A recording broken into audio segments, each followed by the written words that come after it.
back to MSNN, where each week we talk about a different topic. This week we're going to be talking about type 1 and type 2 errors. It's not every day you get to see an innocent man get their life back. The story of Frank Lee Smith is truly a sad one. In 1985, a young girl, only 8 years old, was raped and killed in her own home. There were 3 witnesses saying that they had seen Mr. Smith at the crime scene moments before, making homosexual comments as he passed. The description of the killer that was given was that he was black, around 6 feet tall, had a mustache, and had a droopy eye. And because of his previous criminal record, they immediately believed it was him. Knowing that he wasn't guilty, he waived his right to remain silent and a right to a lawyer.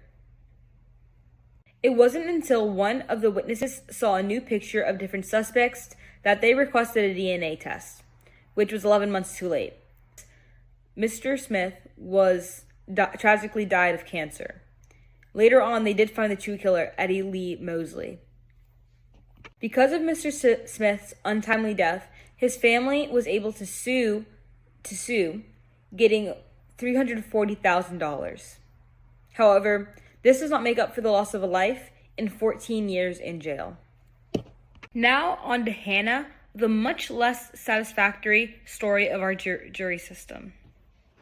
Indeed, Aolani, this case has not a single modicum of justice embedded in its procession. Welcome back to Hannah's Historical Outlook, a segment that dives into the past to ensure these issues will never happen again in the future. Today's case dates all the way back to the Gilded Age, a time of prosperity in America, yet lacking in morals to guide the new abundance. We're entering the year 1892. Ellis Island just accepted its first Irish immigrant, the Pledge of Allegiance is first recited, and an elderly couple has just been found violently killed with a hatchet. The trial of Lizzie Borden is one of great contention. However, spoiler alert, in today's era, she is widely viewed as guilty. Lizzie Borden, 32, and a white female Protestant Sunday school teacher, discovered the bodies of her 64-year-old stepmother and 69-year-old stepfather. At first, she wasn't under questioning till certain inconsistencies started popping up. Police began questioning Borden's innocence as she showed no grievance of her family. Not a single tear was shed. Holes began to show up in her whereabouts and movements as her family was killed, and no one could understand why she failed to call a doctor, despite there being 2 in the vicinity near her. It just wasn't adding up. In fact, she even began to incriminate herself as she faced questioning and a trial without a lawyer, which led to her initial arrest. So how is it possible that despite all of this evidence, she walked free? Well, due to Borden's gender, class, religion, and ethnicity, she was acquitted by the jury, despite attorneys displaying various evidence that claimed otherwise. Interest groups with the same religion and same gender supported Borden enough to fund extensive defense and release her from prison. Additionally, almost all the jury members in her final trial, the most important one, were all under the same religion as her, with stable sources of income, and some even had daughters around the same age that they could relate to and put in her place, leading to a biased decision that would lead to the acquittal of Borden.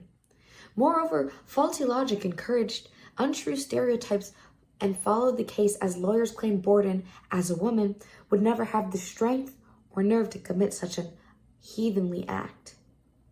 Because Lizzie Borden was never found guilty for actions that were likely hers, no retribution or justice was paid to the victims. In fact, the only retribution she ever incurred was from a minor account of thievery, a far cry from the homicide of an innocent elderly couple. Borden's case serves as an example of bias interfering with our justice system.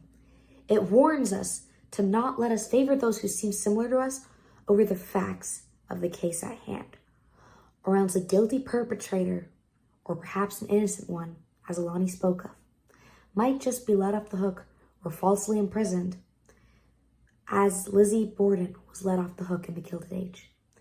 And that's all for MSSN News. Have a good night, and don't let the misinformation bite.